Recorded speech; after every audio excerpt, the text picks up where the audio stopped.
Muy buenas noches, ¿cómo están? Bienvenidas, bienvenidos a CNN Prime. Muchísima información que entregarles. Vamos de inmediato con los titulares.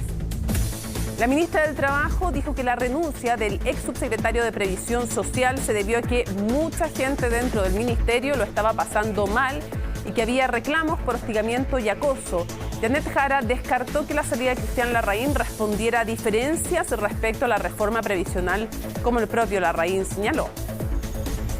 Chile Vamos y el Partido Republicano anunciaron una interpelación al ministro de Educación, Marco Antonio Ávila, por una guía de sexualidad afectiva, que desde el ministerio sostienen que en su versión cuestionada es de 2017.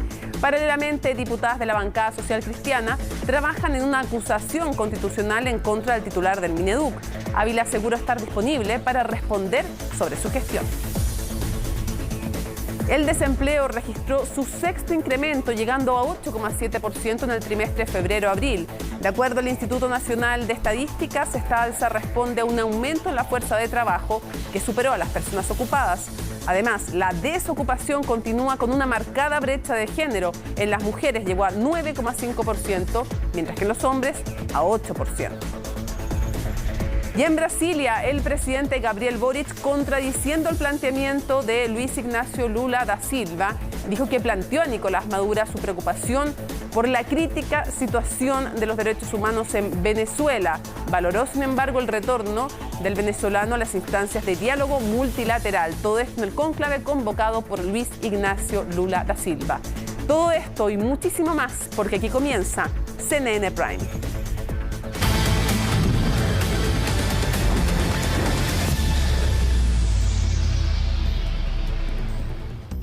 Bueno, comenzamos contándoles que la Comisión de Expertos aprobó íntegramente el anteproyecto constitucional que queda listo entonces para ser entregado al Consejo.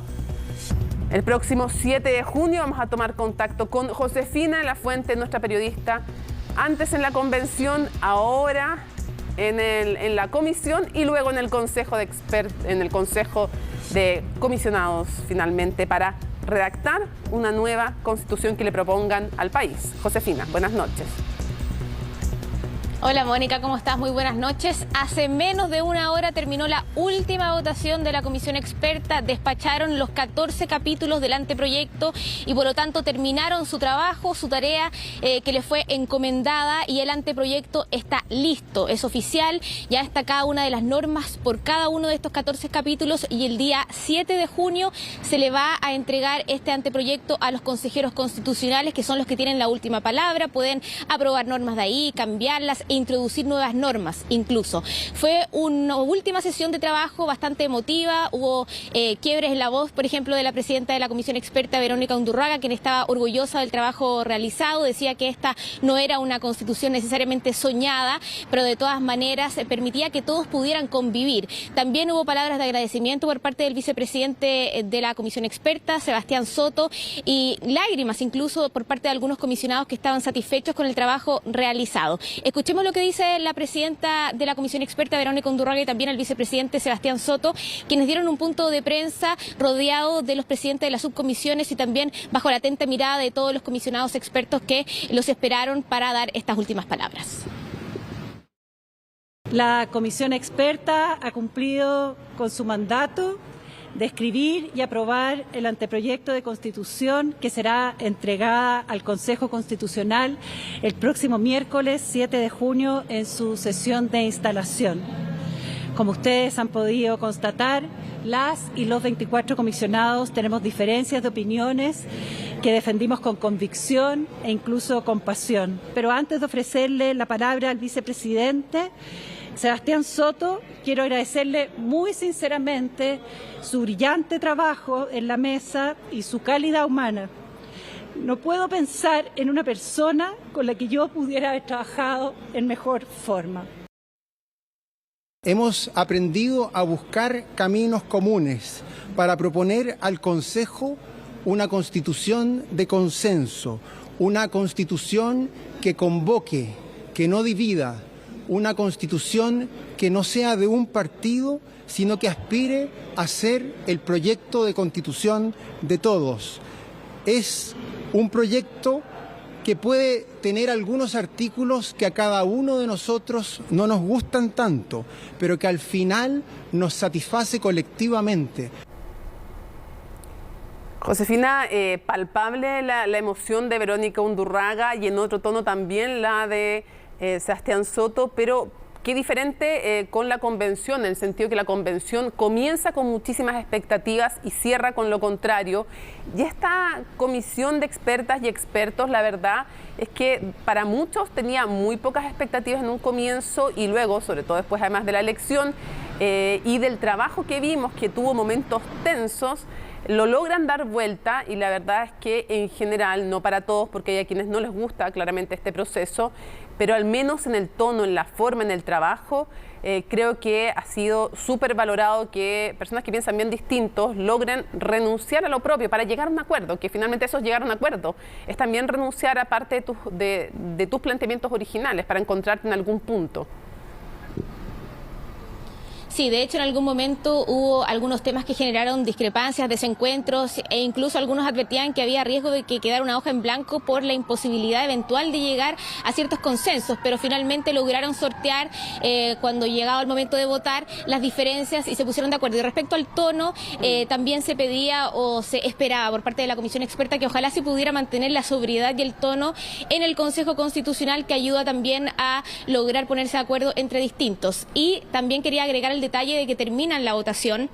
Dice la presidenta que se despacha este anteproyecto, aplauden, se pone de pie y luego entonan el himno nacional, que es un poco más o menos improvisado. Se comenzó la entonación del himno nacional por el comisionado Gabriel Osorio y finalmente todos se unen en esta entonación y finalmente también se abrazaban y se despedían. Queda todavía un último día de discursos finales, pero ya está terminado y despachado el anteproyecto y hubo una valoración transversal, como tú bien decías, del ánimo y también de los diálogos que se pudieron generar para poder construir este anteproyecto que no deja necesariamente a todos conformes en todos los capítulos. Hubo críticas, algunos que no apoyaron, por ejemplo, un capítulo completo, pero en lo grueso dicen que están conformes de lado y lado con el anteproyecto que se le entrega al Consejo Constitucional. Sí, no quiero arrogarme la autoría intelectual en lo absoluto, dejo de manifiesto que no es frase mía, si no me equivoco es de Gabriel Osorio, podría ser de ese experto del Partido Socialista que sostuvo las constituciones no son para quedar contentos, son para quedar tranquilos. Bueno,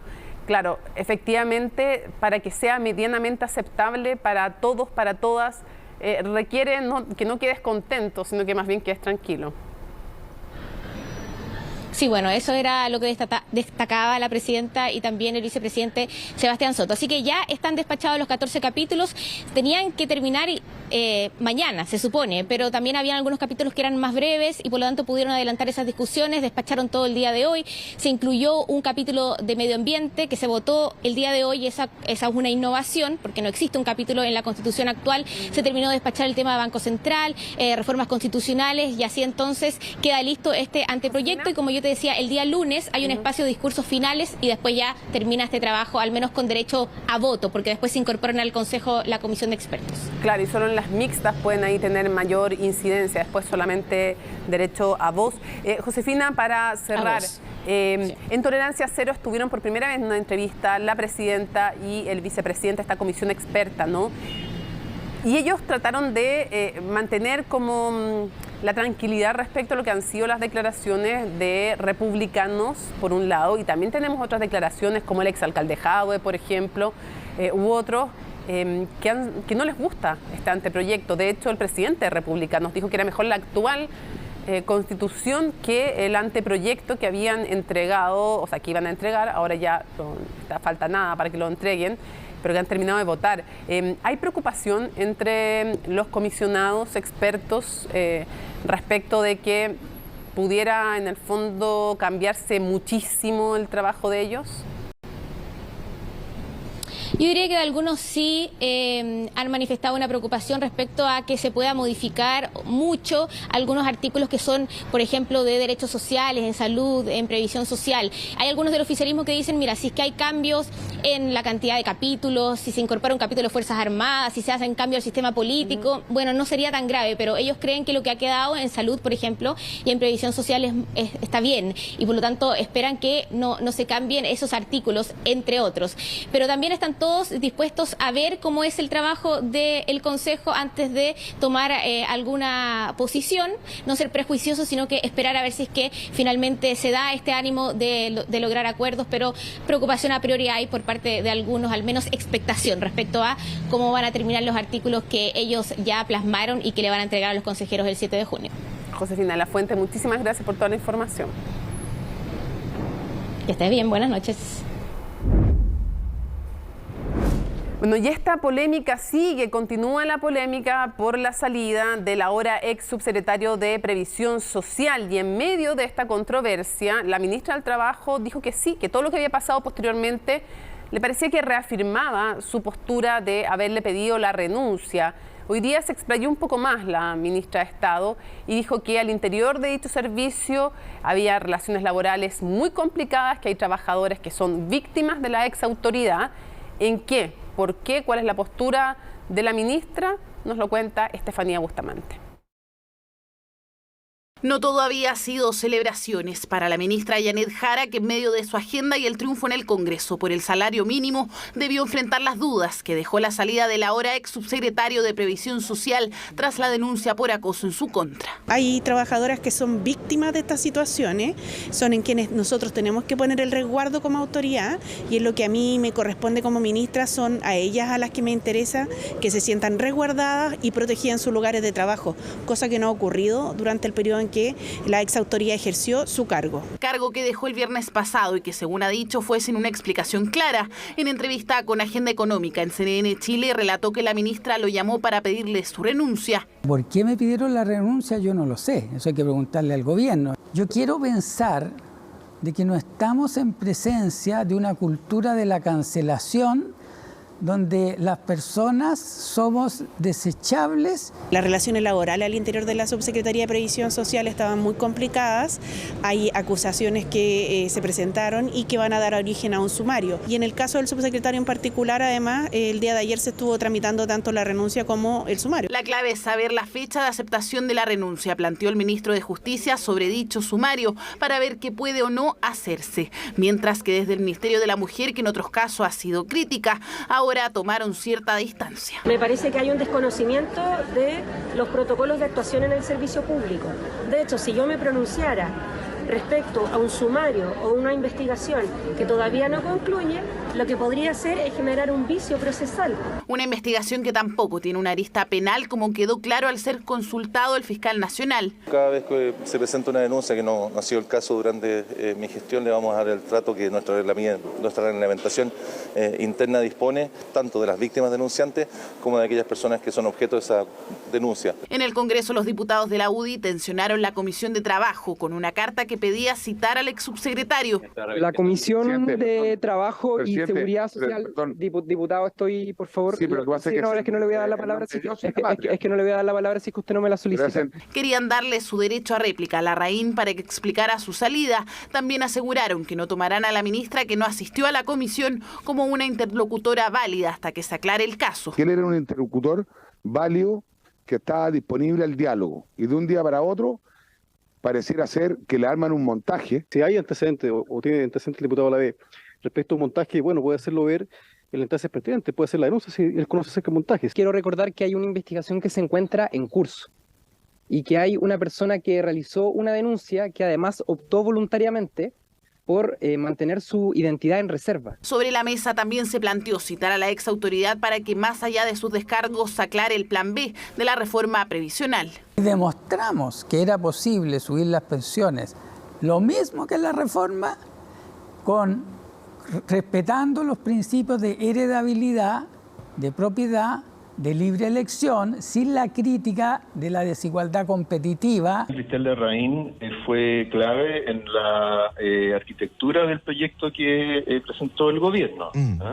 Él hizo un gran trabajo, así que yo creo que ese es su gran aporte en materia previsional. Las dudas están entonces en la denuncia, acción que puede ser escrita o verbal y debe presentarse ante la jefatura. Sobre el sumario, solo podría haber sido válido antes de la salida de Larraín, ahora ya no es funcionario. Si el sumario se inició con posterioridad a que él presente su renuncia o que se la pidan porque es un subsecretario y que se la acepten, allí estaríamos en una situación compleja porque en estricto rigor ya no se podría iniciar un sumario contra ellos. Distinto dice es que se quiere investigar el caso para encontrar más involucrados o donde finalmente sea una acusación infundada, mientras que la Comisión de Trabajo no citará al ex subsecretario.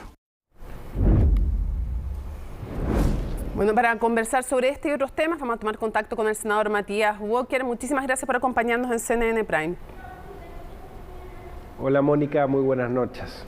Primero quisiera pedirle su reacción respecto a lo que ha sido la salida del ahora ex subsecretario de Previsión Social y también las declaraciones que hace hoy día en algunos medios la ministra del Trabajo diciendo que había víctimas, que había mucha gente que lo estaba pasando muy mal en la subsecretaría, se refiere a personal que trabaja ahí, y que se reafirmaba en su decisión de haberle pedido la renuncia. Sí, la primera reflexión que quiero hacer, Mónica, es que resulta impresionante el autogol que se ha infringido el gobierno, el error político, en la misma semana en que despachamos del Congreso un histórico ingreso mínimo que va a llegar a 500.000 pesos el próximo año. El Ministerio del Trabajo se ve involucrado en una polémica de dimes y diretes, y lo más complejo es que pone en peligro y pone en cuestión la continuidad de un diálogo en un tema tan importante como el aumento de las pensiones, cuando se había legitimado el subsecretario de Previsión Social, Cristian Larraín, como un articulador válido sobre la base de señalar algo que es muy realista, ¿no? Que la idea de las cuentas nacionales, para explicarle a la gente qué significa las cuentas nacionales, que en vez de ser propietario de los ahorros provisionales, le digan a la gente, vale por, finalmente haya toda una polémica y haya 5 explicaciones distintas de la ministra del Trabajo respondiendo derechamente a su pregunta en 5 días. Hoy día se dice no, que en realidad el sumario se alcanzó a incoar antes de que se tramitara completamente la renuncia, pero lo cierto es que el subsecretario señala algo que es muy grave, que desde el momento que él da esta entrevista al diario La Tercera, la ministra deja de hablarle. Después cuando va a un seminario, en que señala que no tenían mayoría las cuentas nacionales. Pero antes de aquí quiero llevarlo un poquito más atrás. Si es efectivo, porque la ministra dice que se entera el jueves de la denuncia y que le pide la renuncia el viernes y que se la pide porque es un cargo además de confianza política y por lo tanto se puede pedir frente a esta situación la renuncia. ¿Cuál es el error? ¿Qué es lo que a usted le parece que no se manejó bien? El error es que hay un doble error. Primero, sacar del cargo, a mi juicio, a alguien que está legitimado como interlocutor para llegar a un acuerdo en materia previsional. Porque a los jubilados lo único que les interesa, y a los trabajadores, a los profesionales, es mejorar las pensiones. Fíjense que yo me reuní hace 2 semanas con el ex subsecretario de Previsión Social. Y yo soy integrante de la Comisión de Trabajo y Previsión Social, y habíamos llegado a un acuerdo que lo único importante en materia de pensiones es aumentar las pensiones.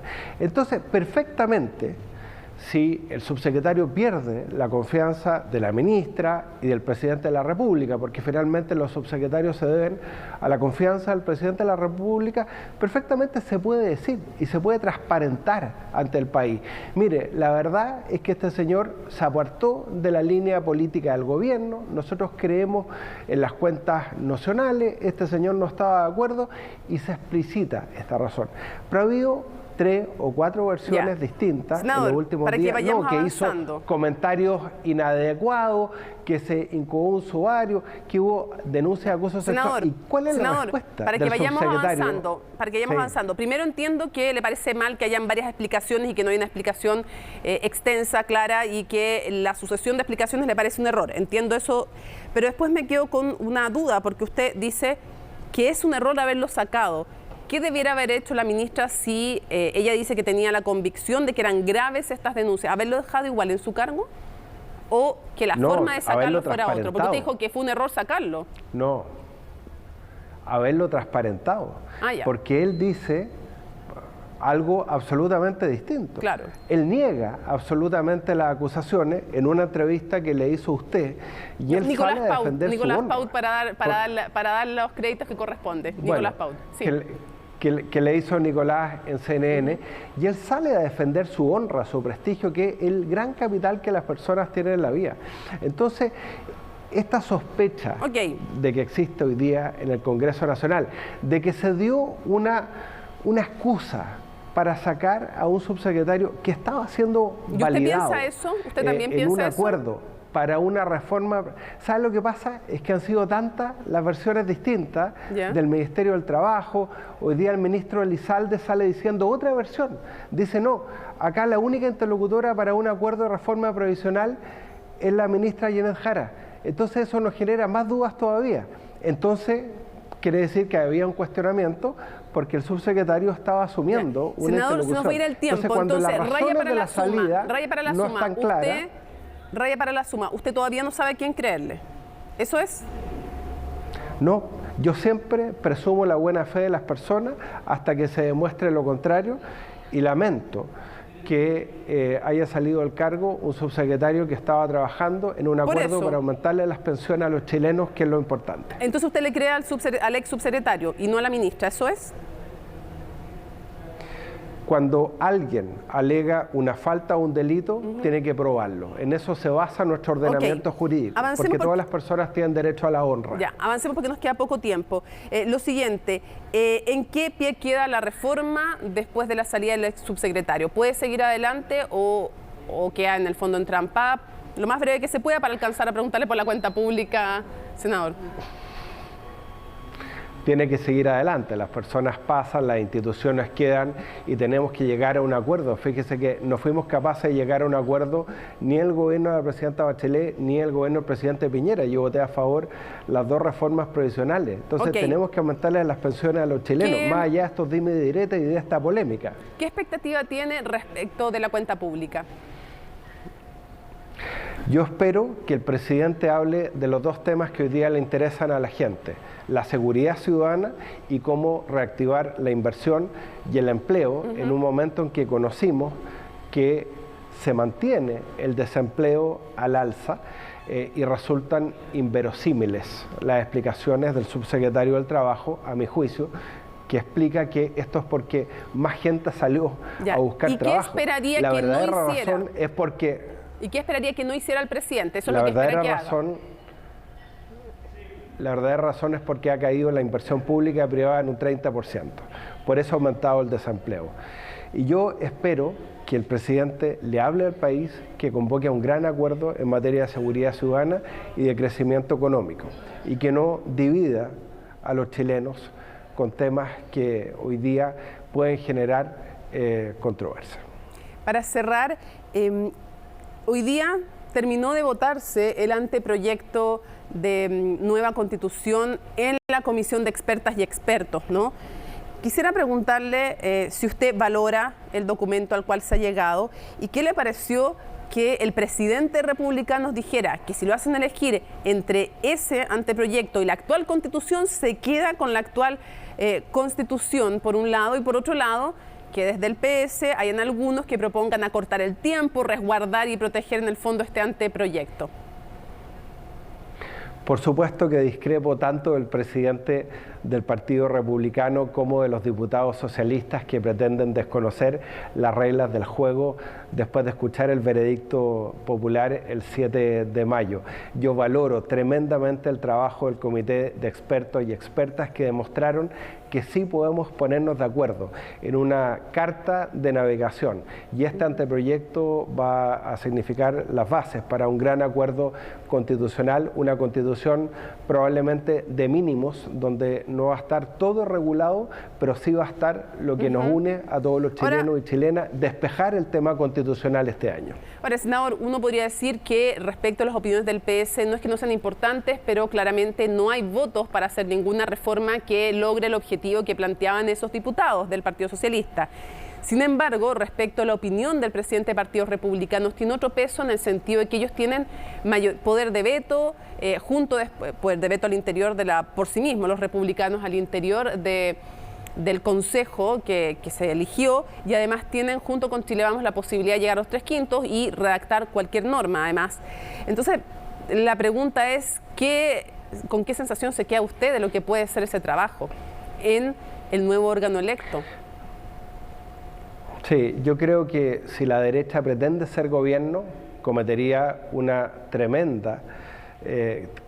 tremendo error desaprovechando esta oportunidad de generar una constitución en democracia que pueda unir a los chilenos, que pueda solucionar nuestros problemas. Pero bueno, va a ser el pueblo soberanamente en diciembre el que determine si acoge o no la propuesta que nazca del Consejo Constitucional, tomando como base también este anteproyecto del Comité Experto. Yo voy a trabajar para que se apruebe el texto de una nueva Constitución.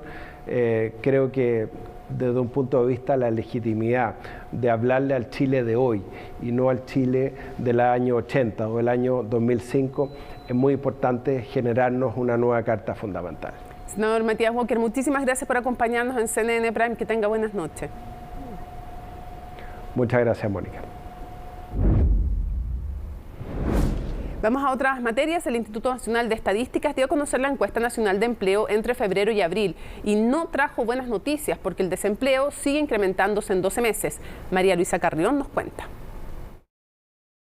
De hecho, a mí me pagaron ayer y tengo todo mi sueldo ya, o sea, todavía no lo toco, pero ya sé que lo tengo todo gastado, entre los gastos, las cuentas, la arrienda, la luz, el agua, mi esposo, otras cosas, entonces ya tenemos todo gastado. Es que el suyo es el único sueldo estable de su familia. Su esposo no ha logrado recuperar su empleo perdido en la pandemia. Él trabaja en la construcción, uno de los rubros que más aumentó el desempleo según el último informe del INE. Para él ha sido súper complicado después de la pandemia establecerse en un lugar definitivo porque ha sido, yo creo que influye en los sueldos, que incluso están más bajos, entonces al final él ha tomado la decisión de trabajar particular. Y no es lo único, porque los empleos por cuenta propia subieron casi un 5%, anotando una tercera expansión consecutiva. Pero vamos a la cifra general. El Instituto Nacional de Estadísticas informó este martes que la tasa de desocupación fue de 8,7% entre febrero y abril, una décima menos que el reporte anterior. Eso sí, se mantiene el aumento en el desempleo medido anualmente.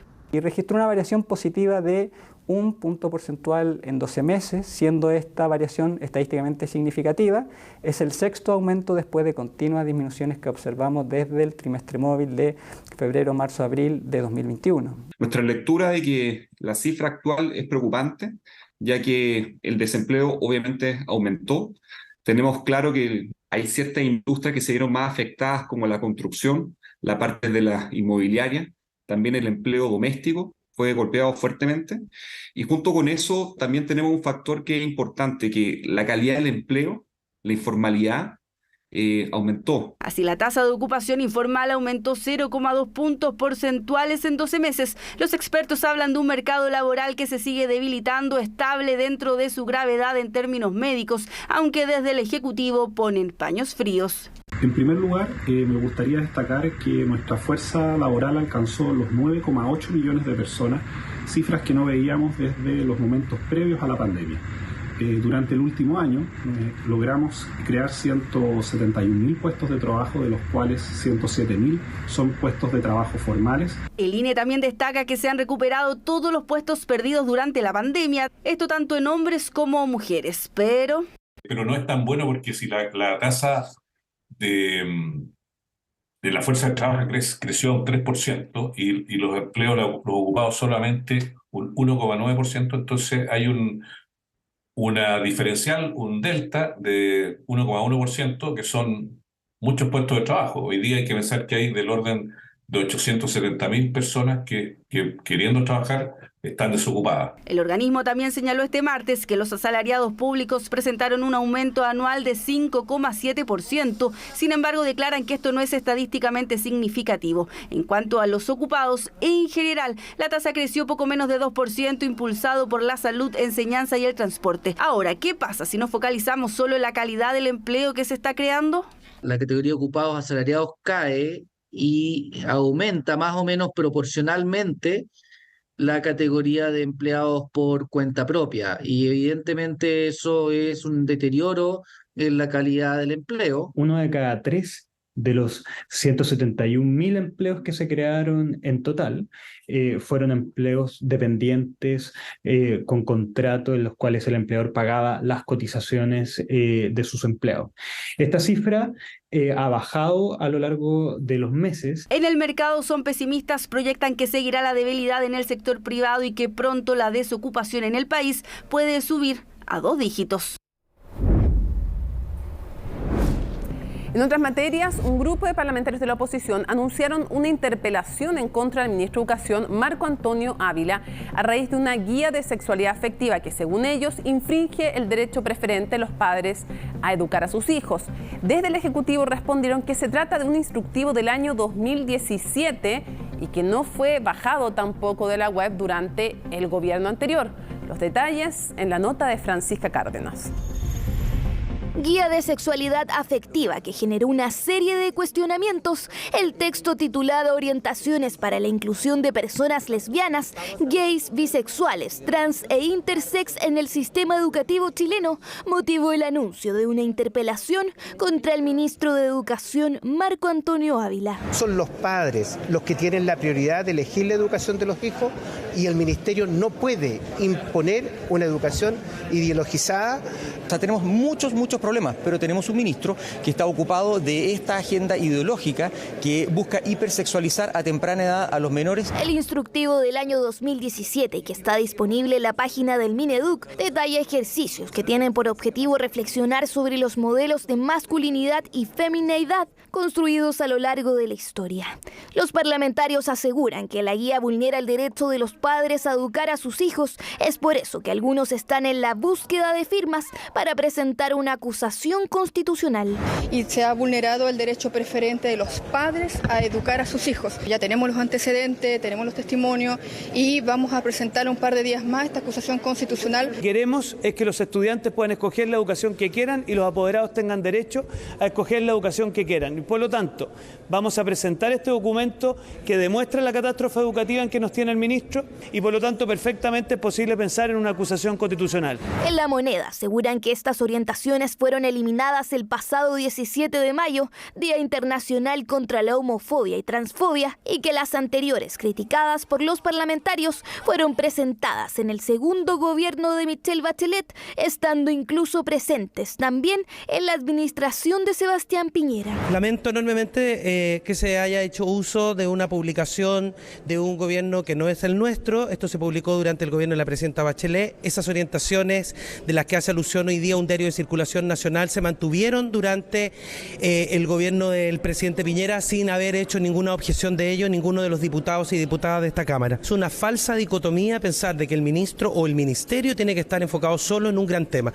Todos los temas son importantes. Los parlamentarios además criticaron al secretario de Estado por otros temas, como la suspensión de clases por los llamados funerales narco y la deserción escolar, y la modificación a los servicios locales de educación. En el oficialismo aseguran que no existen argumentos válidos para interpelar o para acusar constitucionalmente al ministro Ávila. La derecha quiere hoy día que un grupo de jóvenes, niños, niñas y adolescentes que estudian en el colegio lo pasen mal. Me parece que es clave establecer eso.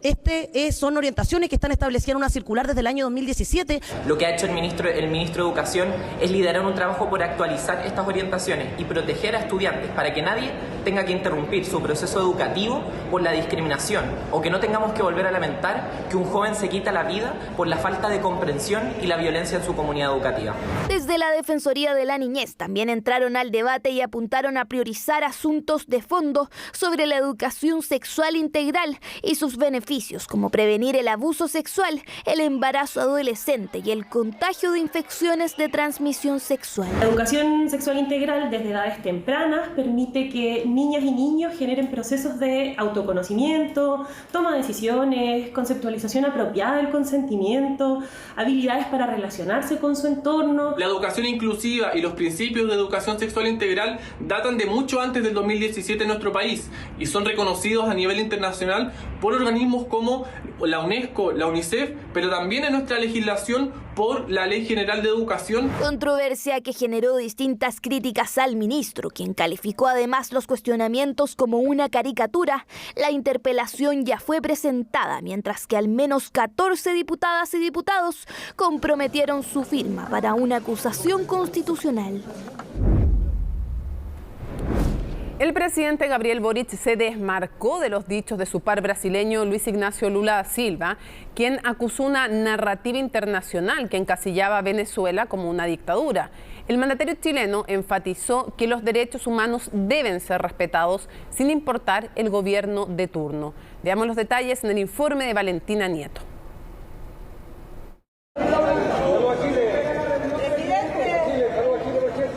Fue el primer cara a cara de Chile y Venezuela en un encuentro internacional. Y aunque no hubo espacio para muchas interacciones según la agenda, las definiciones entre los países no fueron menos importantes. Manifesté respetuosamente que tenía una discrepancia con lo que señaló el presidente Lula el día de ayer, en el sentido en que la situación de derechos humanos en Venezuela era una construcción narrativa.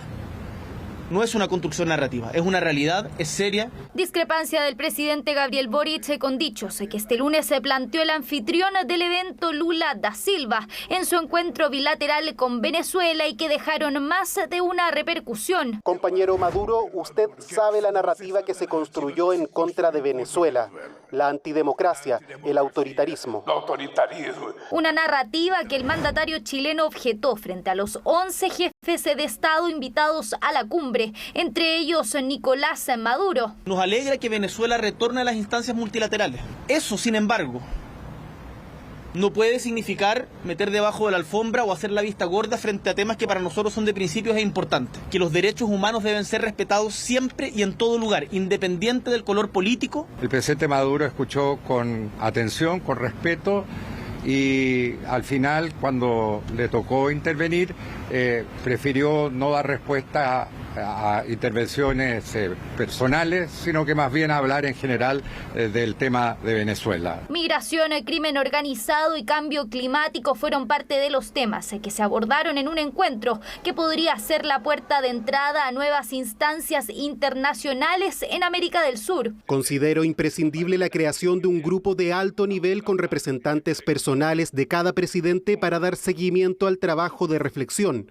En base a lo que dijimos hoy, ese grupo tendrá 120 días para presentar una hoja de ruta para la integración de América del Sur.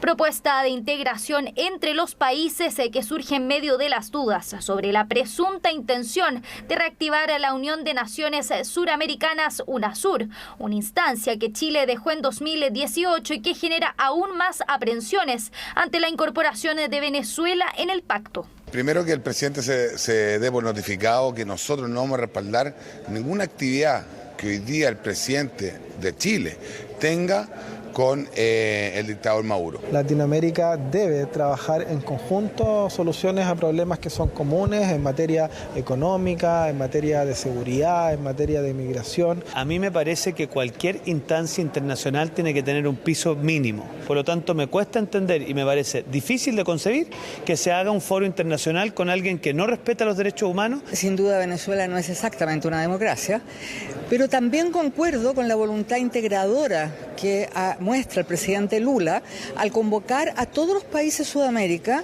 en Brasil a esta cumbre. Al menos ese sería el objetivo, dicen también desde la Cancillería, crear un espacio integrador diferente a UNASUR, dejando de lado ideologías para fomentar mecanismos de colaboración entre los países. Podríamos dar por establecida la existencia de este foro que integran 12 países, 7 de los cuales son parte de Mercosur y quieren fortalecer esa entidad, y otros 5 países que no somos parte, pero que obviamente nos interesa promover el diálogo a nivel de Sudamérica. Hoy puede ser el primer día donde nuevamente se empiece a construir este espacio de integración, porque hay muchísimos problemas y toda la sociedad chilena lo vio en los últimos meses con la crisis migratoria. Cumbre en Brasil que deja más de una definición y que propone una nueva forma de entender las relaciones internacionales en América del Sur. El lunes va a continuar la discusión de los proyectos para cumplir con el fallo de la Corte Suprema sobre la tabla de factores de las ISAPRES. En medio de esta discusión surgió un nuevo problema para las aseguradoras. Una deuda en torno a los 250.000 millones de pesos en prestaciones médicas. El informe es de Ángela Rayman. Un problema más que se suma a la crisis de las ISAPRES. Durante la sesión de la Comisión de Salud en el Senado, el Colegio Médico denunció que las aseguradoras deben cerca de 500.000 millones de pesos a privados, de los cuales aproximadamente 250.000 millones son por atenciones médicas. Desde las instituciones de salud previsional aseguran están dentro de los plazos de pago. De acuerdo a los datos que nosotros tenemos, efectivamente hoy día están dentro de los tiempos normales de funcionamiento. Independientemente de que esté dentro de los plazos normales, esos plazos en algunos centros médicos están poniendo en jaque la solvencia de estos centros médicos para dar continuidad a la atención de sus pacientes. Conflicto que se da en medio de la discusión de la ley corta de ISAPRES presentada por el Ejecutivo para cumplir con el fallo de la Corte Suprema y que las ISAPRES se ajusten a la tabla única de factores. En la instancia, tanto el Colegio Médico como ex superintendentes presentaron sus propuestas para modificar el cálculo de la deuda que tienen las ISAPRES con sus afiliados, la cual, según las autoridades, superaría los 1.400 millones de dólares. Alternativas de mirar los alcances y efectos del fallo. De otra forma, no estamos diciendo que son las únicas, sino que simplemente estamos guiando un camino en el sentido de abrir la capacidad de pensar, de buscar, y con un esfuerzo intelectual superior al que hemos tenido hasta hoy día. El trabajo que se realice en esta comisión es muy importante para hacer las modificaciones de tal manera de permitir cumplir con el fallo a cabalidad y mantener simultáneamente las coberturas de todos los beneficiarios. El objetivo de todo proyecto que ha sido presentado hasta ahora es tanto cumplir con el fallo de la Corte Suprema como lograr la estabilidad del sistema privado de salud. La principal preocupación de exautoridades sería que las aseguradoras puedan resolver su deuda en tribunales internacionales y que aún así el sistema pueda colapsar. Van a poder rescatar esos recursos en sus presentaciones en organismos internacionales como el CIADI, donde se discute esta idea de diferencias por acuerdos comerciales para los inversionistas. Entonces, el problema es que probablemente muchos inversionistas van a recuperar después en esos recursos, sin embargo los chilenos nos vamos a quedar con el problema de colapsar tanto el sistema público como a los beneficios que hoy día tienen los pacientes que están enfermos en el sistema ISAPRES. Desde el oficialismo, en tanto, buscan una única interpretación del fallo. Sin embargo, desde la oposición, insisten en buscar el recálculo de la deuda que mantienen las ISAPRES con sus afiliados. Debo asegurar que el clima, que sigue siendo de diálogo entre las partes, con muchas diferencias, no puede perder de vista que el fallo tiene que tener una sola interpretación. Si es que hay alguna interpretación distinta del fallo de la Corte Suprema, es algo que se debería solicitar, un recurso de aclaración. La Comisión de Salud del Senado no está de acuerdo con nada que huela a perdonazo. Lo que el gobierno tiene que entender que lo que está a puerta es una crisis sistémica de la salud privada de nuestro país. Las propuestas se seguirán discutiendo el lunes en la Comisión de Salud del Senado. Distintos proyectos. Esto luego de que la Corte Suprema prorrogara por 6 meses el lapso para el cúmplase de su sentencia. Una masiva intoxicación ha afectado al menos a 39 estudiantes y 2 adultos en el Colegio República Italia Cerro Navia. El hecho obligó a la evacuación de 167 menores y a la suspensión de las clases en el establecimiento. Las autoridades explicaron que la situación tendría una aparente relación con una emanación de gas sulfídrico producido por la acumulación de materiales orgánicos en las alcantarillas. Respecto a los estudiantes afectados, el Seremi de Salud Metropolitano dijo que fueron atendidos por equipos médicos y que ninguno requirió hospitalización. Ahora, Bomberos está investigando la emisión de gas efectiva en el lugar. Algunos alumnos y algunos docentes presentaban mareo. Bien, a la llegada de las unidades se pudo descartar la presencia de algún tipo de gas combustible. Se está trabajando en este minuto en poder determinar la presencia de qué tipo de componente. La hipótesis inicial es que ácido sulfídrico presente en estas cámaras de alcantarillado. La causa de esto es una obstrucción. La obstrucción puede deberse a fatiga, puede deberse a algún elemento. Hay una serie de factores que pueden generar una obstrucción. Se está evaluando la limpieza de los colectores. Estamos realizando una contramuestra. Esta es una emergencia que tiene una evolución bastante lenta y hay que hacerlo bastante seguro. Por tanto, estamos siguiendo todos los protocolos para aquello. han podido trasladar a todos los niños que han tenido algún tipo de dificultad respiratoria justamente por la inhalación de este gas al servicio de urgencia de la atención primaria, y también está activada el Servicio de Salud Metropolitano Occidente también en caso de requerir alguna hospitalización. Pueden ser mareos, también en algunos casos pueden haber hasta vómitos, por eso es muy importante que en este caso hubo una rápida respuesta de la atención primaria de Cerro Navia, que trasladó rápidamente a los 35 niños, los cuales están siendo evaluados. Afortunadamente ninguno de ellos ha requerido una hospitalización. De todas maneras, si alguno de ellos lo requiera, el Hospital Felipe Bulnes con el Servicio de Salud Metropolitano Occidente están activados justamente para hacerlo. De los niños que estaban en el lugar de emergencia, 39 fueron trasladados a nuestro servicio de atención primaria de urgencia, el Sapu Luis Chavarría. De esos 2 son adultos, están siendo evaluados y hasta antes de este punto de prensa me dijeron que 7 ya estaban de alta. El resto está siendo evaluado por nuestros equipos médicos. El bombero es el que está evaluando cuál es la emisión de gas efectiva en este lugar. Listo para ser promulgado quedó el proyecto que aumenta el salario mínimo hasta los 500.000 pesos. El incremento se va a concretar en forma gradual y contempla un subsidio para las micro, pequeñas y medianas empresas. ¿Cuáles son los plazos y cómo acceder a este beneficio? Macarena Román nos cuenta.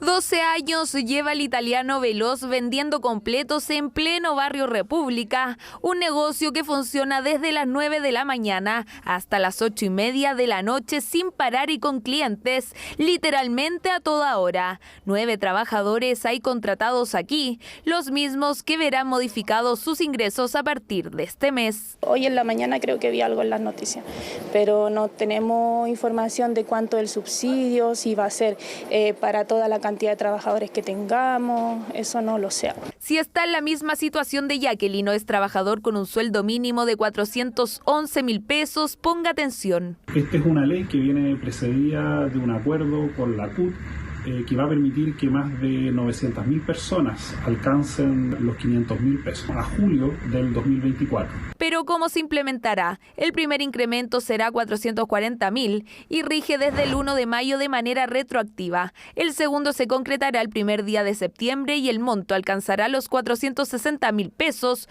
mientras que los 500.000 pesos se harán realidad en julio del próximo año. Es bueno porque la gente igual necesita más, las cosas están más caras igual. Así que es bueno por un lado. Lo malo es que se demora mucho, pero hay que esperar nomás. Es algo muy conveniente pues, para todos nosotros. Pues. Le doy gracias a Dios porque se haya aprobado. La verdad es que eso es lo más importante, porque siempre este gobierno ha tenido obstáculos y este es uno de los que pudo pasar y se pudo cumplir antes del tiempo que él tenía previsto. Es que fue un proyecto que tuvo varias conversaciones en el Congreso y que sorteó el tercer trámite constitucional sin llegar a comisión mixta. Uno de los puntos de mayor debate fue sobre los subsidios que tendrán las micro, pequeñas y medianas empresas. ¿Quiénes son las empresas que pueden recibir este subsidio? Son empresas que el aumento del salario mínimo les va a implicar la necesidad de aumentar los salarios de forma directa. El monto del subsidio será establecido dependiendo del tamaño de cada empresa. Por ejemplo, entre mayo y agosto de este año, las consideradas microempresas recibirán 45.000 pesos por cada trabajador, las pequeñas 29.000 y las medianas 14.500. Los montos son decrecientes, aunque podrían aumentar en caso de aplicar el mecanismo de protección, que dependerá de las condiciones económicas del país. Ahora, ¿cómo se define el tamaño de la empresa? Se ocupan las categorías de impuesto interno y eso es por las ventas del último año. Entonces hay tres niveles. Si las ventas son hasta 2.500 UF es una empresa micro, hasta 25.000 UF, entre 2.500 y 25.000 UF es una empresa pequeña y entre 25.000 UF y 100.000 UF es una empresa mediana. Los empleadores tendrán que ingresar a la página web del Servicio de Impuestos Internos con el RUT de la compañía y luego confirmar la cuenta corriente. La plataforma se implementará durante los próximos 20 días hábiles y los pagos serán retroactivos. Está bien tener este subsidio, pero caminar paralelamente a que ojalá nuestras ventas, la prosperidad de las empresas de menor tamaño, la mayor participación en las ventas totales del país, abandone el tener que ocupar recursos públicos que son de todos nosotros, de todos los chilenos. Esta ley no solo considera subsidios, sino también otros puntos, como mantener los impuestos de primera categoría en 10% durante este año y un aumento a 12,5% durante el 2024. Sin embargo, el apoyo estatal a las pymes se elevará en caso de deterioro de las condiciones macroeconómicas. Y vamos al tema constitucional, pero con una polémica. Diputados del Partido Socialista presentaron una reforma que busca cambiar las reglas del actual proceso constitucional. El proyecto propone adelantar el plebiscito de salida e incluir en la papeleta la opción de aprobar el anteproyecto de nueva constitución ya elaborado por la comisión experta. No solamente el que preparen finalmente y cambien los nuevos consejeros electos, sino que también el anterior. El informe es de Paul Follert. De mano en mano, así ya comienzan a correr los artículos del anteproyecto elaborado por expertos, un texto que será entregado a los consejeros electos, aunque esa tarea podría tener un giro inesperado. En primer lugar, disminuir el periodo de redacción de la nueva Constitución por parte del Consejo Constitucional de 5 a 2 meses. Y en segundo lugar, incorporar dentro de la papeleta del plebiscito de salida una tercera alternativa, que es la alternativa del texto propuesto por los expertos. Diputados de la bancada socialista presentaron una reforma para cambiar las reglas del nuevo proceso. Así buscan disminuir los plazos del Consejo Constitucional de 5 a 2 meses para trabajar sobre el anteproyecto, cambiando además la fecha del plebiscito de salida para el 24 de septiembre. Que como hay un acuerdo tan amplio desde un extremo al otro de parte de los expertos y teniendo esta evaluación positiva que hay sobre el texto que ellos están proponiendo, que creemos que le haría bien al país acortar los plazos y por otro lado que a la brevedad podamos resolver en un plebiscito esta situación. Que el trabajo de los expertos se ha expresado justamente en una propuesta transversal que no tenía precedente al menos en el proceso anterior. Y es que la reforma va un paso más allá del tiempo de trabajo, porque además plantea la posibilidad de cambiar la papeleta del plebiscito para que la ciudadanía pueda decidir si se queda con el anteproyecto de expertos o con la propuesta del Consejo Constitucional, o simplemente rechazando ambas propuestas. Me cuesta entender que 3 parlamentarios socialistas que se dicen democráticos hagan este tipo de propuestas. Y me parece inaceptable que aquello que se firmó no se respete y que habiendo tenido un resultado adverso se pretenda cambiar la manera de proceder a partir de un resultado adverso. Eso es lo más parecido a ser antidemocrático. No solo es oportunismo, sino que es cambiar las reglas del juego en la mitad del partido, es quitarle seriedad al proceso. Y estos ruidos políticos, por cierto, que son saludos a la bandera. La reforma rápidamente perdió peso político. Incluso el diputado de Rementería, uno de los impulsores, quitó su firma del proyecto luego de las críticas que se generaron. Como presidenta del Partido Socialista tengo la posibilidad de decir y dar la opinión del partido, de la mesa del partido, que no apoyamos esta iniciativa.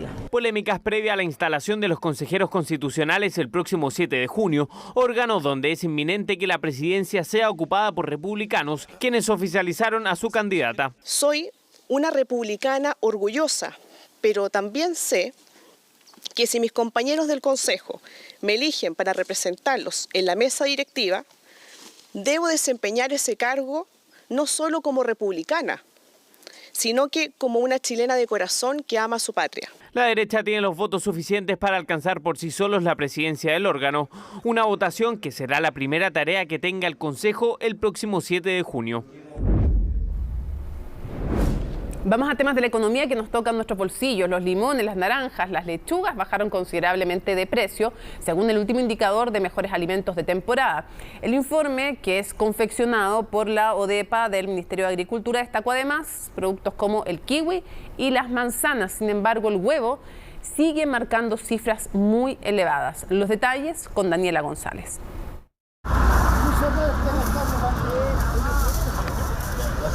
Hasta el ministro de Agricultura se tentó con los precios. Las naranjas, los limones, manzanas, kiwis y lechugas han disminuido su valor hasta en un 40%, lo que sin duda es una ayuda para el bolsillo.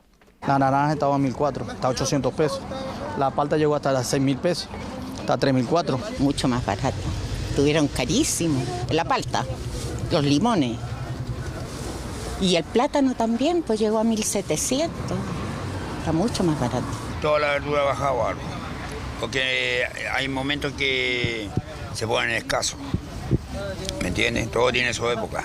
Precisamente los alimentos de temporada son los que prioriza el nuevo informe de ODEPA. La idea es poder armar canastas de alimentación buscando el ahorro máximo. Así, por ejemplo, sabemos que las lentejas en la región metropolitana son casi 10% más baratas en ferias, pero en la región del Biobío o de los lagos conviene más comprarlas en supermercados. Y el limón, que antes de Semana Santa podía llegar a costar incluso 1.600 pesos, hoy día está a 700 pesos en distintas ferias libres. En todas las regiones el limón ha bajado su precio. Se debe a las nuevas cosechas del mes de mayo y claro que se siente en el bolsillo.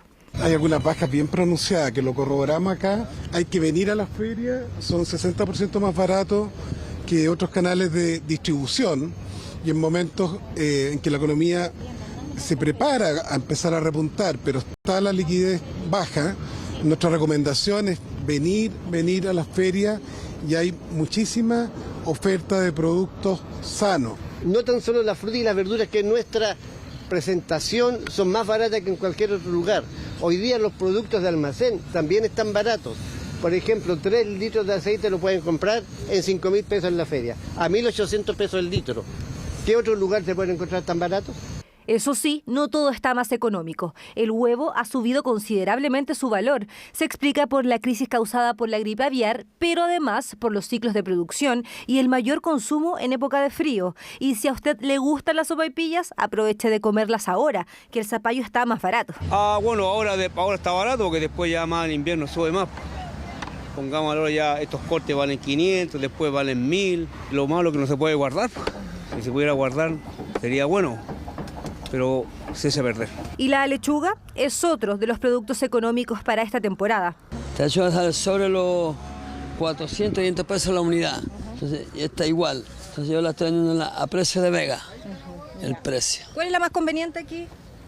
Bueno, honradamente todas las lechugas son sabrosas, todas son ricas. Sí. Hay algunos productos que nos ayudan con el ahorro. Por ejemplo, los limones, que después de mucho tiempo, por fin dan tregua a sus precios. Lo importante es cotizar. La mayoría de las frutas, las hortalizas, incluso las legumbres, son más baratas en ferias libres, donde se llega a ahorrar hasta un 60% en las compras.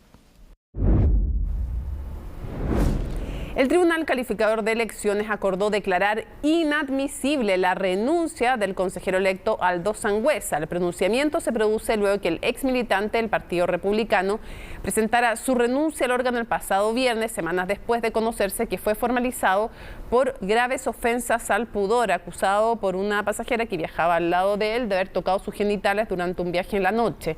La secretaria relatora del Tricel, Carmen Gloria Valladares, argumentó que se declaró como inadmisible la solicitud por carecer de competencia como organismo. De esta forma, Sangüesa podría presentar su renuncia, pero tiene que ser primero proclamado como consejero constitucional.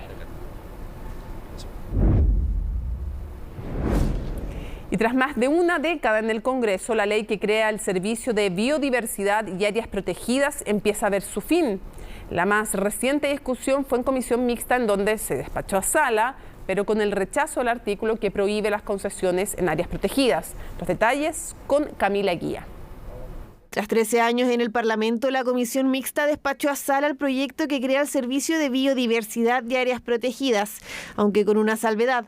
Se rechazó el artículo que prohíbe las concesiones en nuevas áreas protegidas. Perder esta indicación no es el escenario que esperábamos, pero tenemos que valorar que el proyecto que crea el Servicio de Biodiversidad y Áreas Protegidas tiene más de 160 artículos y contiene fuertes resguardos para las áreas protegidas.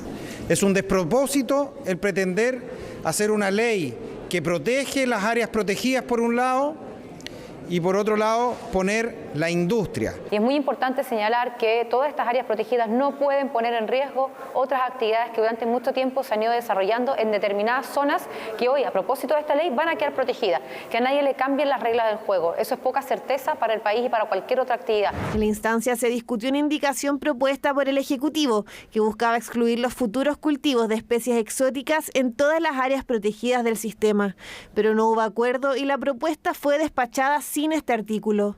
El Ejecutivo presentó una indicación para poder tener una salida gradual respecto de las actuales concesiones. Como sabemos, esta propuesta generó un gran rechazo de miles de trabajadores, pescadores, artesanales, representantes de pueblos originarios que incluso llegaron hoy día al Congreso Nacional a reunirse con nosotros.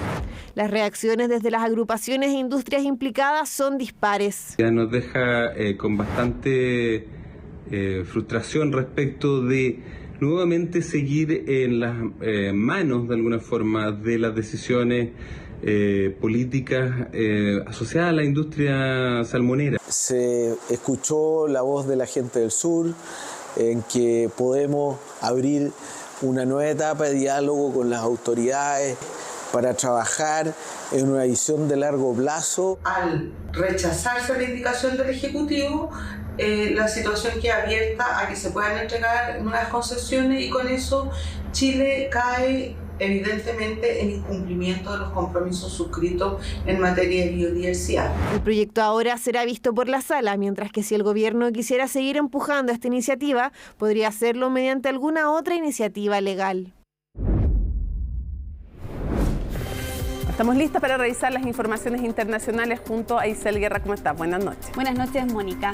Vamos a comenzar esta revisión internacional con la denuncia que ha lanzado durante esta jornada Rusia, donde acusa a Ucrania de estar detrás de un supuesto ataque con drones contra nada más y nada menos que Moscú, en un hecho claramente que marca un hito dentro de este conflicto que ya se arrastra por 15 meses y con varias declaraciones, incluso entre ellas el propio presidente de Rusia, Vladimir Putin. Aquí desde Ucrania hay que dejarlo claro, desde ya han descartado cualquier responsabilidad. De todas formas, en otros hechos de similares características, como por ejemplo lo que se registró en el Kremlin a comienzos de este mes, allí en su momento también Ucrania desestimó cualquier responsabilidad, pero claro, queda la imagen aquí que los rusos, que al menos hasta ahora habían visto el conflicto al otro lado de la frontera, ven los signos justamente de esta guerra que deja miles de civiles muertos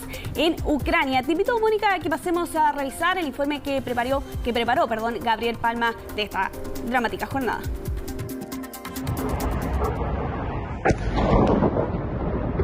Блять, вот это я заснял, а.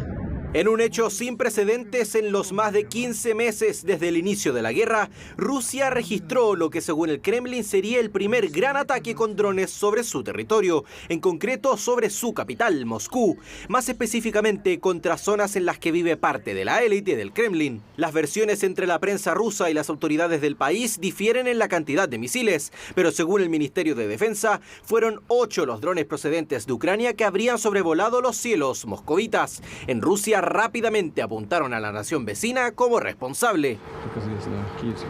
El régimen de Kiev eligió otra ruta, la de asustar a Rusia, asustar a la gente de Rusia y llevar a cabo ataques contra edificios residenciales. Esta es una clara señal de actividad terrorista. Kiev se desligó del supuesto bombardeo, tal como ocurrió a comienzos de mes cuando el gobierno de Putin denunció que el edificio del Kremlin fue objeto de un presunto ataque. Esta vez, los registros procedentes de ese país daban cuenta de los daños menores con los que resultaron algunos edificios. Más allá de si el lanzamiento fue realmente perpetrado por el ejército ucraniano, lo cierto es que este hecho marca un hito. Ahora los rusos experimentan en carne propia el terror que significa vivir entre el miedo de la caída de drones y el sonido de las sirenas antiaéreas. El régimen de Kiev cruzó todos los límites. Es muy triste, sobre todo porque están apuntando esos drones a casas residenciales. Pienso mudarme a un lugar más seguro, pero bueno, es lógico, esto iba a pasar. ¿Qué más esperaban?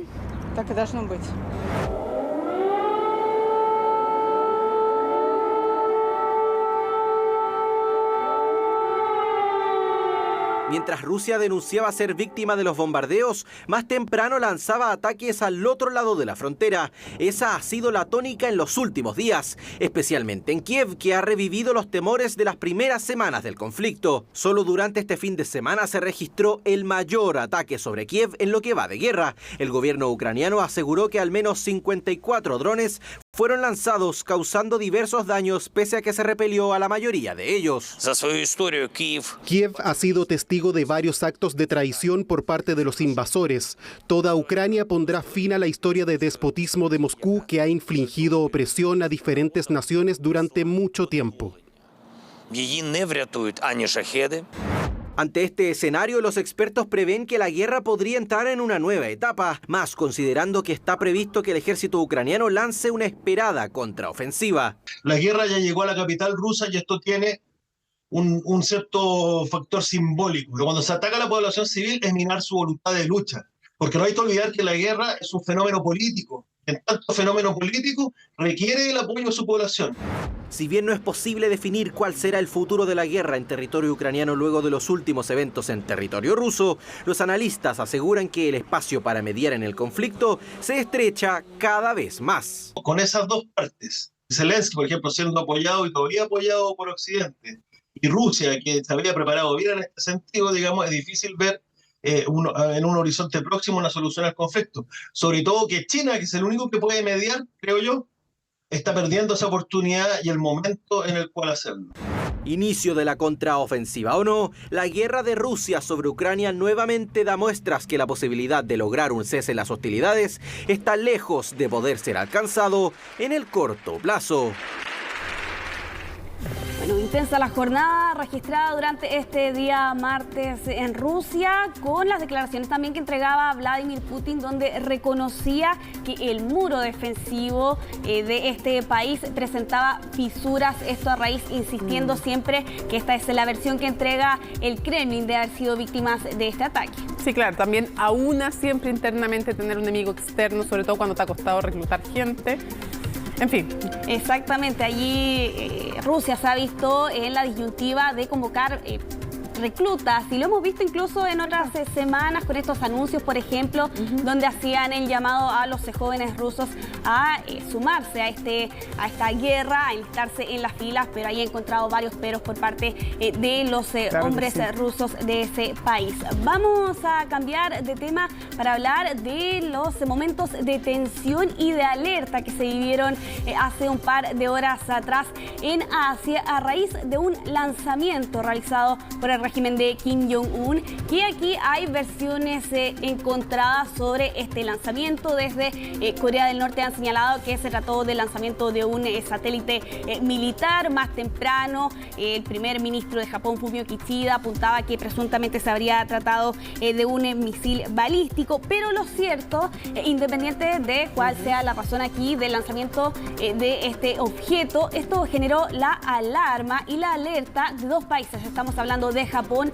también de Corea del Sur, Mónica, que este miércoles, considerando la diferencia horaria, amanecieron con las sirenas antiaéreas a eso de las 6:30 de la mañana. Comenzaron a sonar en Seúl, esto en Corea del Sur, también en Japón, en la prefectura de Okinawa, a raíz de lo que las autoridades consideraban se trataría, o en su momento lo señalaban, de un presunto misil balístico. Y son dos países, bueno, la bomba atómica en el caso de Japón, que tienen traumas profundos, y toda esta guerra entre Corea del Norte y Corea del Sur, que también hace que en Corea del Sur, por eso decía, sean dos países en que no es cualquier cosa, y sobre todo cuando vives permanentemente con la amenaza de Corea del Norte cerca. De hecho, sin ir más lejos, hace algunos meses atrás, también en Japón se activaron estas alertas, las sirenas en las calles, también los mensajes en los teléfonos, en la televisión, porque en su momento se registró también un hecho de tensión cuando efectivamente sobrevoló un misil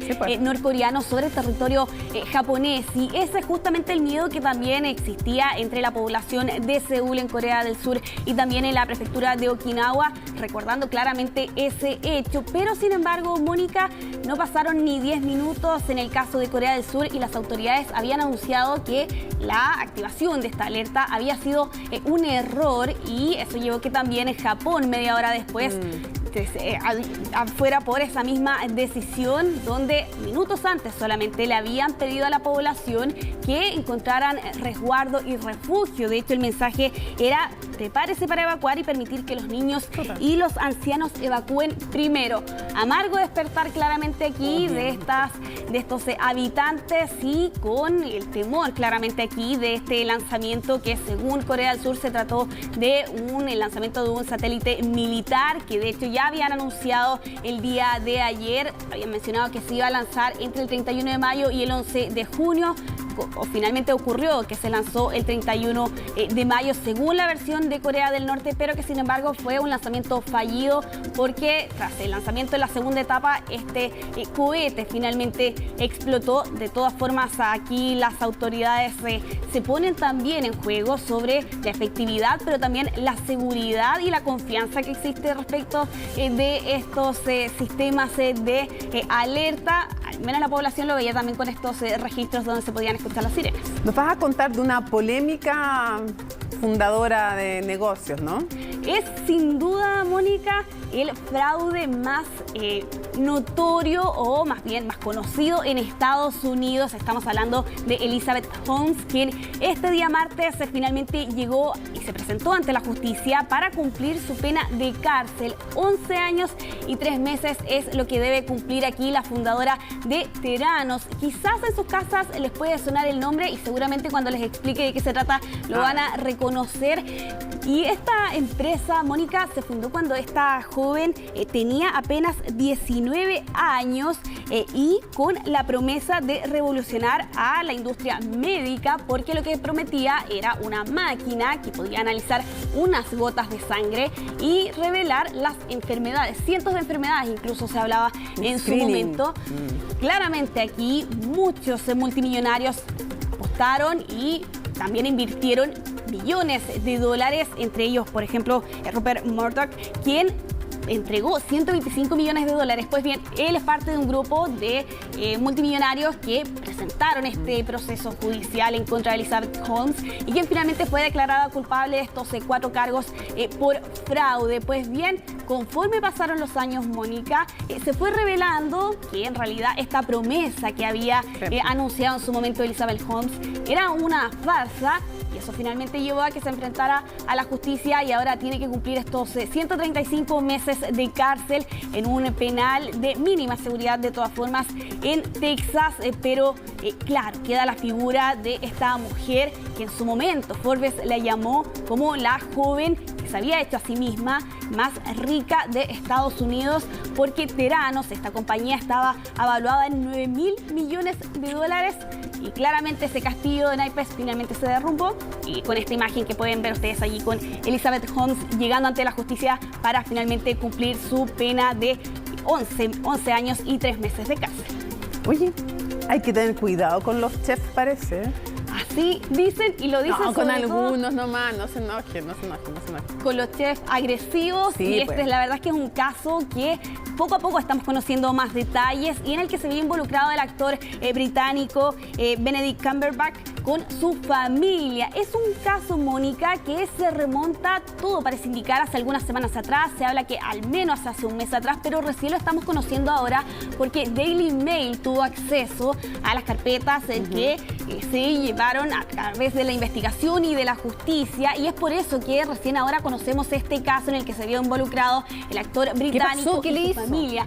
Lo que ocurrió, Mónica, es que, y según la denuncia, es que este chef de 35 años llegó hasta la vivienda del actor británico, que está ubicado en Londres, y con un cuchillo llegó y golpeó el portón de esta vivienda, donde además le había gritado a Benedict, por ejemplo: sé que te has mudado aquí y espero que esto se queme. Al interior de esa vivienda estaba el actor con su esposa, también con sus 3 hijos menores de edad. Y eso no es todo, arrancó una planta, la tiró, la lanzó contra uno de los muros, escupió contra el citófono, y después con ese mismo cuchillo que yo te estaba mencionando intentó arrancar el citófono.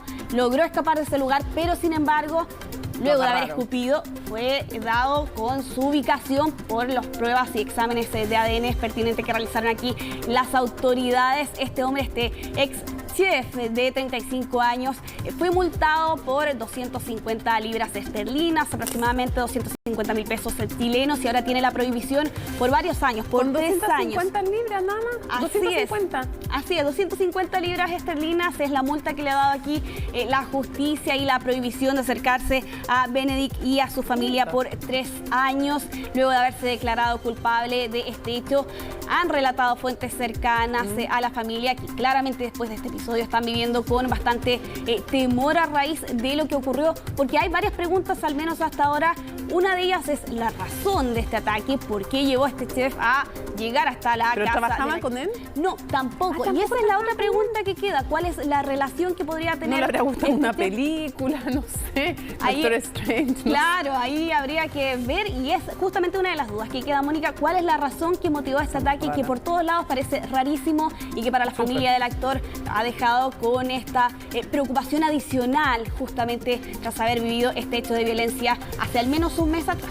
Ni los superhéroes se salvan. No, pero fuera de broma, sí. Terrible, terrible. Qué susto, y qué susto para los pequeños, además, para los hijos. De todas formas.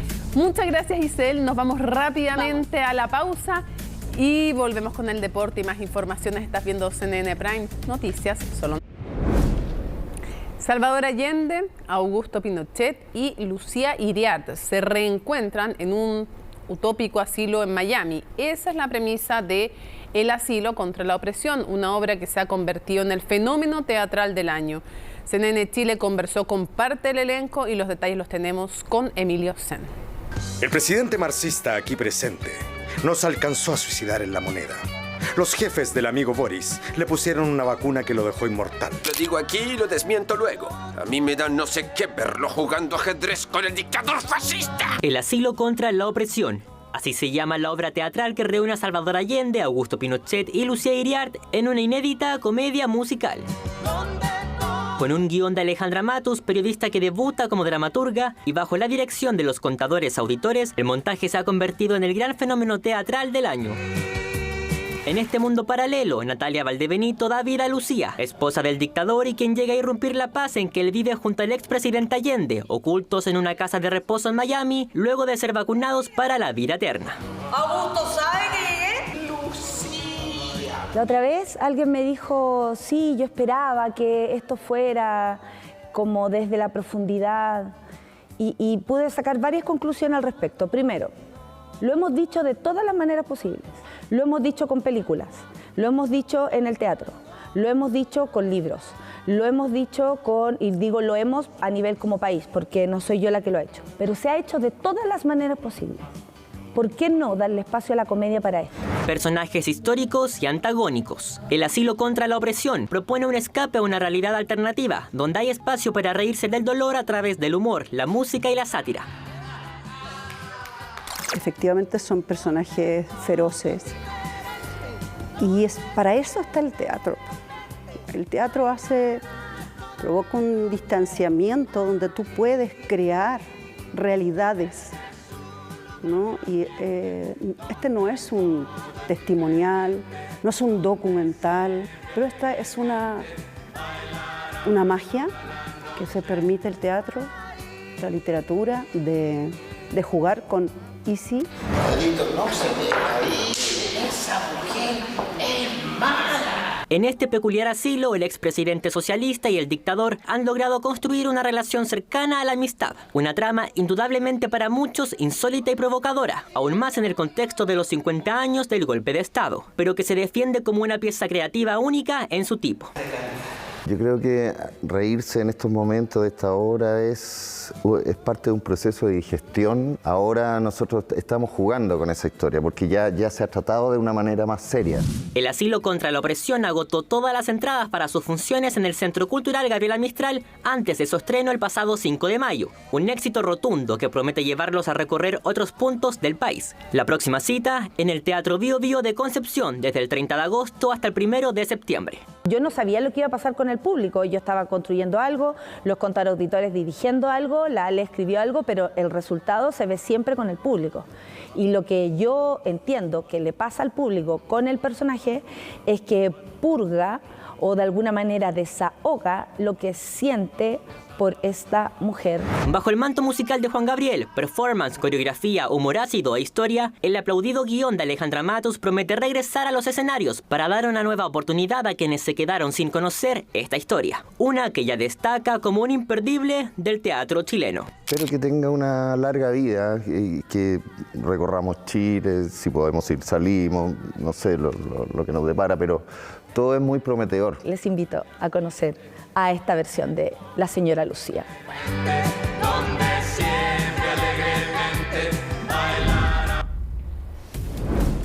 Termina CNN Prime, viene CNN Tiempo y luego viene Futuro 360. Así es que no se lo pierdan, sigan en compañía de CNN Chile. Martes 30 de mayo, así estuvo nuestro país y el mundo. Somos CNN Chile. Buenas noches.